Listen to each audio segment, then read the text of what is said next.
हमने इसके सारे जो बेसिक कॉन्सेप्ट्स थे इस चैप्टर के नंबर सिस्टम्स के वो पढ़ लिए थे। तो अब हम एक्सरसाइज करते हैं, एक्सरसाइज 1.4। ठीक है, तो एक्सरसाइज 1.4 जो है वो करते हैं।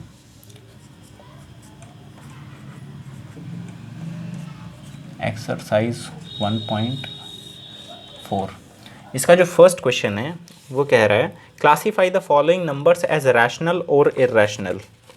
तो हमें सिर्फ ये बताना है कि जो नंबर्स बताए गए हैं ये रैशनल है या इर्रेशनल है। तो बहुत सिंपल है, फर्स्ट देखते हैं 2 माइनस रूट 5।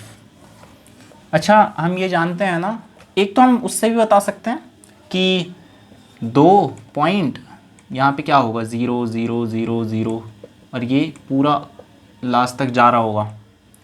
और रूट 5 कितना होता है 2 पॉइंट समथिंग, और ये क्या होगा नॉन टर्मिनेटिंग नॉन रिपीटिंग।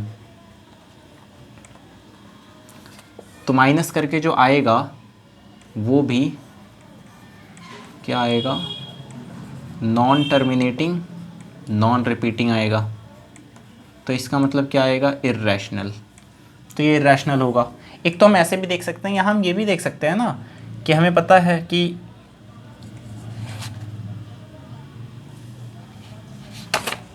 हम ये लिख सकते हैं कि difference of a rational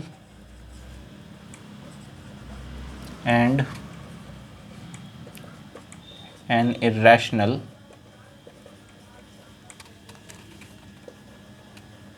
number is always irrational. हम ये बात भी जानते हैं। तो जो 2 है वो क्या है रैशनल नंबर है, और रूट 5 जो है वो इर्रेशनल नंबर है। तो इन दोनों के बीच में मैथमेटिकल ऑपरेशन अगर माइनस का होगा या सब्ट्रैक्शन का होगा तो इर्रेशनल आएगा। तो इसका मतलब क्या है कि is equal to irrational number.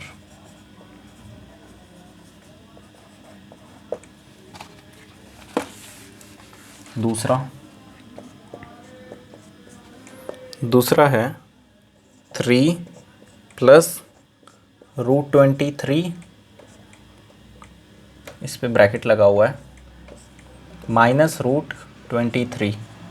तो इस ब्रैकेट के साथ कुछ मल्टीप्लाई वगैरह तो हो नहीं रहा है। मतलब क्या हुआ कि इस हम ब्रैकेट को ओपन अप कर सकते हैं। तो 3 प्लस रूट 23 माइनस रूट 23, और प्लस रूट 23 और माइनस रूट 23 कट जाएगा, इज इक्वल टू आया 3, और ये क्या होता है रैशनल नंबर। तो रिजल्ट क्या आया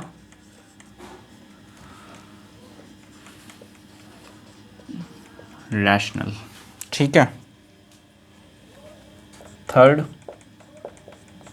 थर्ड जो है वो है 2 रूट 7 अपॉन 7 रूट 7। ये भी बहुत सिंपल है। हमें पता है कि यहाँ पे जो है मल्टीप्लाई छुपा होता है। तो इसका मतलब हम इस रूट 7 को और इस रूट 7 को काट सकते हैं। तो इसका मतलब क्या हुआ इज इक्वल टू आ गया 2/7, और ये p/q की फॉर्म है। तो इसका मतलब सिंपली हम क्या लिख सकते हैं कि ये क्या हुआ रैशनल।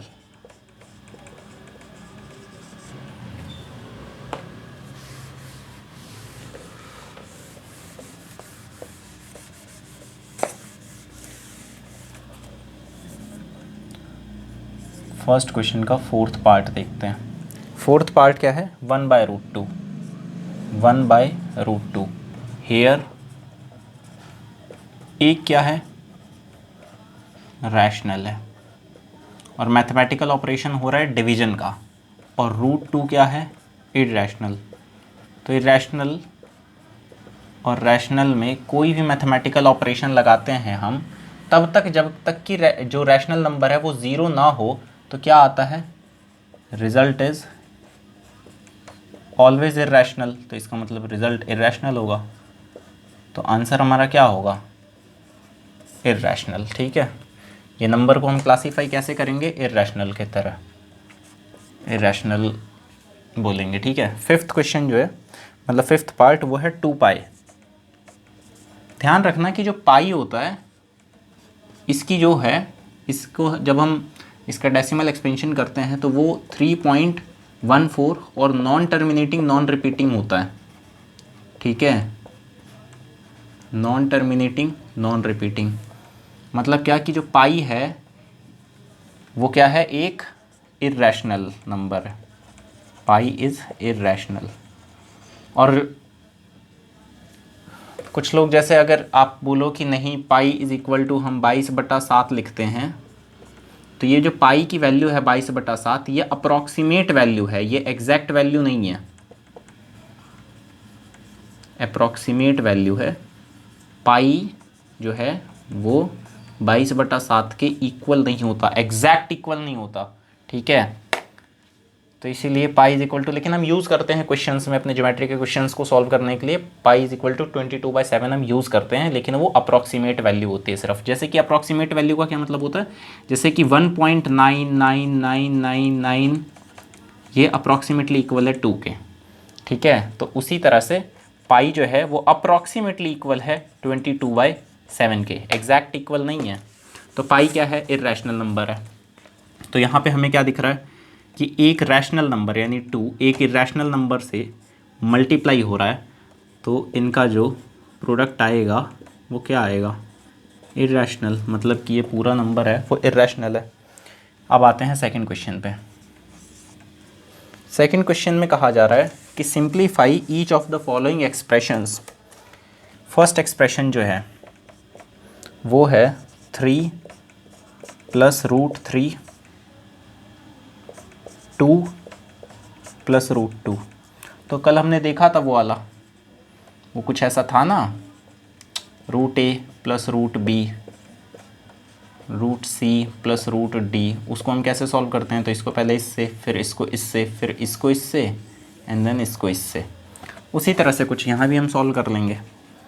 तो क्या होगा, 3 × 2 = 6 प्लस, क्यों प्लस, क्योंकि ये +3 है, ये +√2 से मल्टीप्लाई होगा तो प्लस का प्लस ही रहेगा, तो 3√2, ठीक है। डायरेक्ट कर रहा हूँ या चलो थोड़ा सा लिख देते हैं, 3 × 2 + 3 × √2,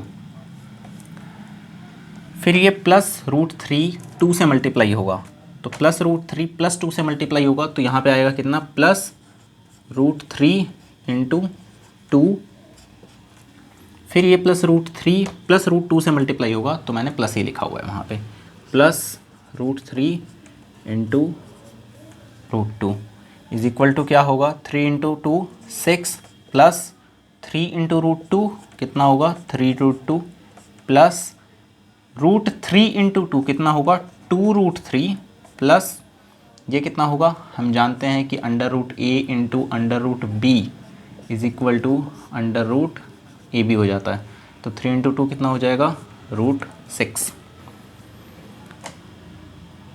फिर सेकंड सॉल्व करते हैं।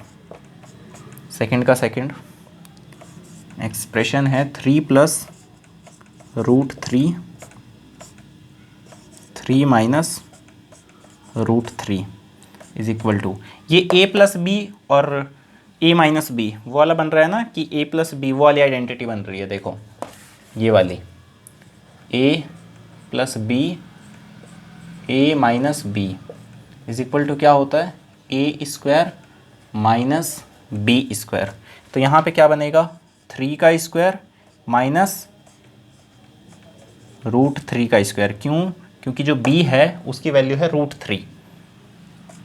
वैल्यू क्या है, मतलब अगर हम इस b से, इस वाली आइडेंटिटी से इसको कंपेयर करेंगे, तो जो b है वो √3 है और a जो है वो 3 है, तो a का हमने एग्जैक्ट ले लिया 3 का स्क्वायर, लेकिन हम b की जगह √3 का स्क्वायर लेना पड़ेगा। b की जगह √3 लेंगे तो उसका स्क्वायर बनेगा। 3 का स्क्वायर कितना होता है, 9 माइनस √3 का square 3 is equal to 9 - 3 6।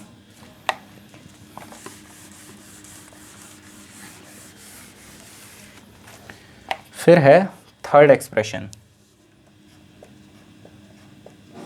Third expression जो है वो है √5 प्लस √2 का होल स्क्वायर। ठीक है, तो यहाँ पे वो वाला लगा लेंगे हम, आइडेंटिटी, अलजेब्रिक आइडेंटिटी यूज़ कर लेंगे। a प्लस बी का whole square is equal to a square plus b square plus 2ab। तो यहाँ पे क्या होगा, a की वैल्यू कितनी है, कंपेयर करेंगे तो कितनी है a की वैल्यू, a की वैल्यू है √5 और b की वैल्यू है √2।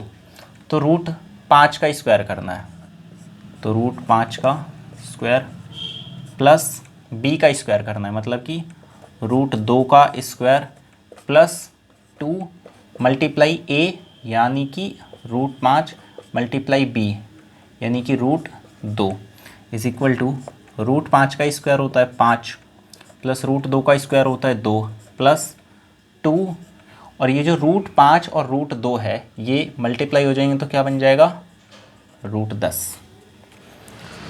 थर्ड हमने कर लिया है, अब हम करेंगे फोर्थ।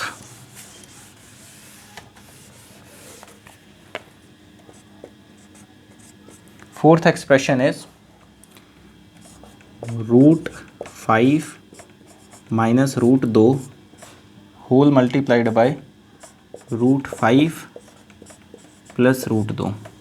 ठीक है, is equal to a minus b, a plus b, a minus b, a plus b is equal to कितना होता है, a square minus b square, मतलब कि √5 का स्क्वायर माइनस √2 का स्क्वायर इज इक्वल टू √5 का स्क्वायर कितना होगा 5 और √2 का स्क्वायर कितना होगा 2 is equal to 5 minus 2 is equal to 3, 5 minus 2 is equal to 3।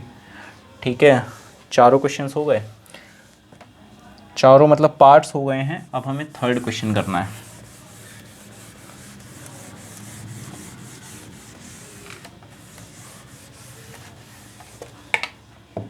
अच्छा, थर्ड क्वेश्चन थोड़ा इंटरेस्टिंग क्वेश्चन है। थर्ड में क्या कहा जा रहा है कि recall pi is defined as the ratio of the circumference say C, मतलब कि इसने बोला कि सर्कमफेरेंस को इसने मान लिया C, ठीक है, of a circle to its diameter D, और डाया को इसने बोला है D। ये ठीक है, शुरू से मैं पढ़ता हूँ। Recall pi is defined as the ratio of the circumference say C of a circle to its diameter say D, that is pi is equal to C upon D। This seems to contradict the fact that pi is irrational. How will you resolve this contradiction? मतलब क्या है इस question का कि circumference को मान लो एक circle है, ठीक है, उसका जो सर्कमफेरेंस है उसे C बोला गया है और जो डायामीटर है उसे D बोला गया है। तो सर्कमफेरेंस का फॉर्मूला क्या होता है सर्कल का, सर्कमफेरेंस का फॉर्मूला क्या होता है 2πr, ठीक है, where r is radius of the circle is equal to 2। इस पाई को हम आगे लिख रहे हैं, ठीक है, प्रोडक्ट में हम एसोसिएटिविटी के कारण जानते हैं कि हम इधर उधर लेके जा सकते हैं, मतलब कि 2 × 3 × 4 हो तो हम इसे 2 × 4 × 3 भी कर सकते हैं, या हम 3 × 2 × 4 भी कर सकते हैं, सब में रिजल्ट जो है वो बराबर ही आएगा। इसी तरह से हमने यहाँ पे क्या किया, पाई × 2r ये कर दिया, ठीक है। तो क्या हुआ, पाई हम जानते हैं कि रेडियस का 2 गुना कर दें हम तो डायमीटर बन जाता है। ये मान लो सेंटर है तो ये जो होता है ये रेडियस होता है, इसी का 2 टाइम्स कर देते हैं तो डायमीटर बन जाता है। तो इसका मतलब क्या हुआ, 2 टाइम्स ऑफ रेडियस को हम d लिख सकते हैं डायमीटर। तो पाई की वैल्यू क्या हुई, सर्कमफेरेंस को C लिया गया है तो पाई की वैल्यू क्या हुई C, और D जो है वो पाई के साथ मल्टीप्लाई हो रहा था तो इक्वालिटी के उधर जाएगा तो डिवाइड में आ जाएगा तो C/D। इसी चीज़ को यहाँ पे लिखा गया है, इसी चीज़ को यहाँ पर बोला गया है कि पाई इज इक्वल टू C/D है। अच्छा, हमने ये भी पढ़ा था कि जो रैशनल नंबर्स होते हैं उनका फॉर्म क्या होता है, वो p बाई क्यू के रूप में एक्सप्रेस किए जा सकते हैं और इर्रेशनल को नहीं किया जा सकता। इर्रेशनल जो हैं उन्हें हम p बाई क्यू के फॉर्म में एक्सप्रेस नहीं कर सकते। तो pi is equal to C upon D. तो ये जो c है और अपॉन d है ये तो p बाई क्यू के फॉर्म में आ गया है। एक तरह से हम देखें तो ये है p, ये है q। तो फिर पाई हमने थोड़ी देर पहले क्या पढ़ा था कि पाई जो होता है वो इर्रेशनल होता है। तो फिर जब पाई इर्रेशनल होता है तो p बाई क्यू के फॉर्म में कैसे आ सकता है। तो यहाँ पर एक क्या है, विरोधाभास है, या हम क्या कहेंगे कि कॉन्ट्राडिक्शन है। ठीक है, तो कॉन्ट्राडिक्शन को हम कैसे सॉल्व करें या इसका क्या रीज़न है ये बताओ। तो इसका रीज़न ये है कि आप कभी भी कोई भी लेंथ मेज़र करते हो तो वो एग्जैक्ट लेंथ नहीं होती है। ठीक है, मान लो ये एक स्केल है, यहाँ से 0 शुरू होता है, यहाँ पे है 1, यहाँ पे है 2, यहाँ पे है 3 और इसी तरह से ये आगे बढ़ता है। ठीक है, 1 के भी 10 पार्ट हो जाते हैं, मैं 1 मतलब यहाँ पे, हाँ इस तरह से 10 पार्ट हो जाते हैं। अगर मैं आपसे बोलूँगा कि 1.4 की लाइन बनाओ, ठीक है, तो आप क्या करोगे, 0 से शुरू करोगे और 1.4 तक बनाओगे, यहाँ तक। क्या ये इज़ इट एग्जैक्ट 1.4? क्या ये एग्जैक्ट 1.4 होगा? नहीं होगा। कभी भी हम कोई भी लेंथ हम खींचते हैं या कभी भी हम कोई भी मतलब हम किसी भी चीज़ को मेज़र करते हैं तो हमें ध्यान रखना है कि वो एग्जैक्ट नहीं होता है। एग्जैक्ट 1.4 नहीं हो सकता, ये या तो 1.39999 कुछ ऐसा होगा, ठीक है, या फिर ये 1.41 ऐसा भी हो सकता है। ठीक है, या 40111 कुछ ऐसा हो सकता है, मतलब कि एग्जैक्ट 1.4 नहीं हो सकता। ठीक है, उसी तरह से जब हमने डायमीटर को मेज़र किया तो भी हम एग्जैक्ट नहीं मेज़र कर सकते। We can not measure the exact length. उसी तरह से जब हम सरकमफेरेंस को मेज़र करेंगे, अगर प्रैक्टिकली किसी सर्कल के सरकमफेरेंस को मेज़र करेंगे, ये कैलकुलेट भी करेंगे, तो वो भी जो होगा सरकमफेरेंस वो एग्जैक्ट तो आएगा नहीं, वो पॉइंट में हल्का फुल्का इधर उधर चला ही जाएगा।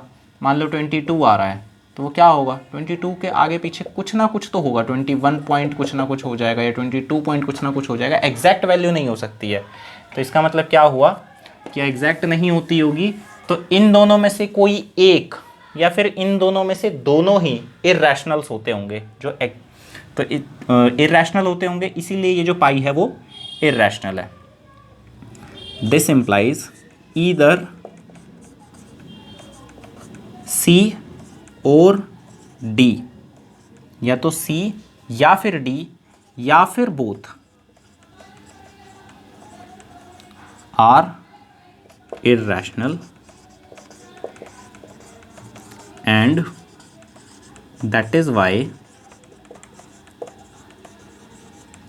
the result, और रिजल्ट क्या है इन दोनों का, पाई। रिजल्ट क्या है, पाई है। C बाई D का रिजल्ट क्या है, पाई, इज इर्रेशनल। ठीक है, इसका मतलब हम क्या कहेंगे कि भाई पाई इर्रेशनल नहीं है, या तो C या D उन दोनों में से कोई या फिर दोनों ही इर्रेशनल है, इस वजह से पाई इर्रेशनल है। हम एग्जैक्ट लेंथ को मेज़र नहीं कर सकते। ठीक है, क्योंकि इर्रेशनल अपॉन इर्रेशनल रैशनल होता इर्रेशनल होता है, इर्रेशनल अपॉन रैशनल ये भी इर्रेशनल होता है, उसी तरह से रैशनल अपॉन इर्रेशनल ये भी इर्रेशनल होता है, बशर्ते कि R जो है वो नॉट इक्वल टू 0 हो। ठीक है, ये कंडीशन थी।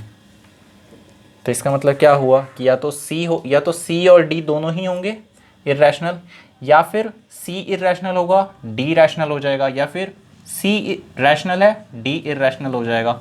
इन तीनों ही कंडीशन में जो रिज़ल्ट आता है वो इर्रेशनल आता है, मतलब कि पाई इररेशनल होगा। अच्छा, अब फोर्थ क्वेश्चन।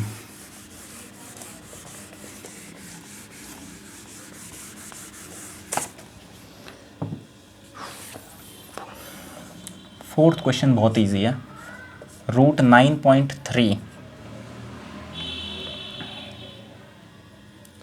को लोकेट करना है नंबर लाइन पर। Locate on number line. तो वैसे तो कॉन्सेप्ट्स वाले वीडियो में डिस्कस किया हुआ है कि रूट मतलब कोई भी पॉजिटिव रियल नंबर हो उसके रूट को कैसे नंबर लाइन पे शो किया जाता है, लेकिन एक बार और चलो देख लेते हैं। 9.3 का हमें रूट निकालना है, या हम कह लें कि रूट 9.3 को अगर हमें नंबर लाइन पे शो करना है या लोकेट करना है तो हम 9.3 यूनिट्स की एक लाइन खींचेंगे। रूट 9.3 सेंटीमीटर की मान लो, ठीक है, क्योंकि अगर बेसिक कॉन्सेप्ट वाले वीडियो में बता दिया था कि यूनिट्स है यहाँ पे, लेकिन आप 9.3 सेंटीमीटर की खींचे हो, ठीक है। इतने की खींचा आपने लाइन, फिर यहाँ से 1 सेंटीमीटर इंक्रीज़ किया, फिर इन दोनों पॉइंट का मिड पॉइंट निकालना है। वो कैसे निकालते हैं? परपेंडिकुलर बाइसेक्टर से। यहाँ पे आ गया मान लो मिड पॉइंट, या फिर स्केल से भी निकाल सकते हैं। 9.3 प्लस 1 किया डिवाइड बाई 2 किया is equal to 10.3 divide by 2 is equal to कितना आएगा? क्या आएगा? 5.15। तो यहाँ पे 0 रख के 5.15 पे एक डॉट लगा दो, उससे भी सेंटर आपको मिल जाएगा या मिड पॉइंट मिल जाएगा, ठीक है। फिर ये जो पॉइंट है इसको हम मानेंगे सेंटर, और ये जो है इतना जो है इसको हम रेडियस मान के एक सेमी सर्कल बनाएंगे। तो यहाँ से हमने बनाया सेमी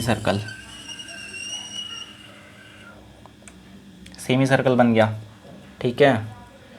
फिर इस लाइन पर मतलब इस पॉइंट पर,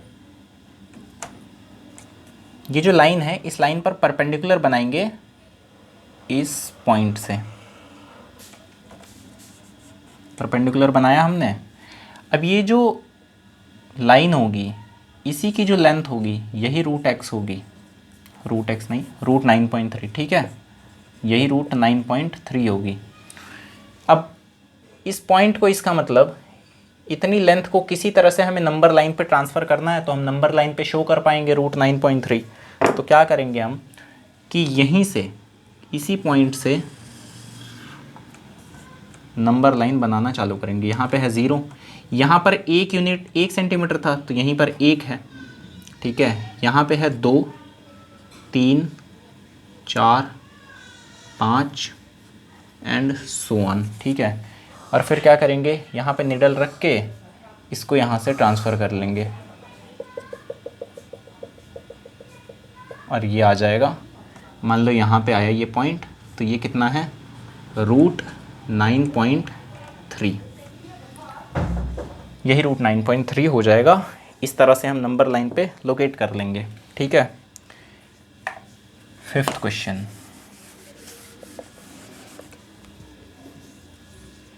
क्वेश्चन में रैशनलाइज करना है, बहुत सिंपल है।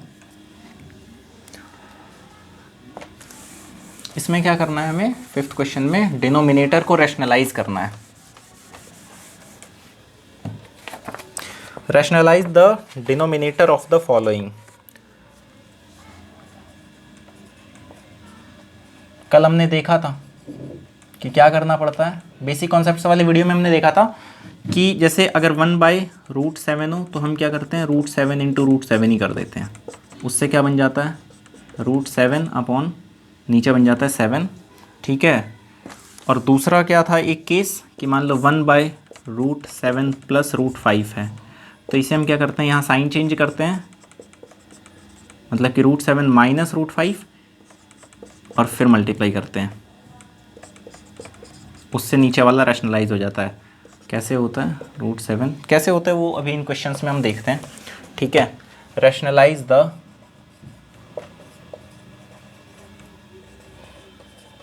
डिनोमिनेटर।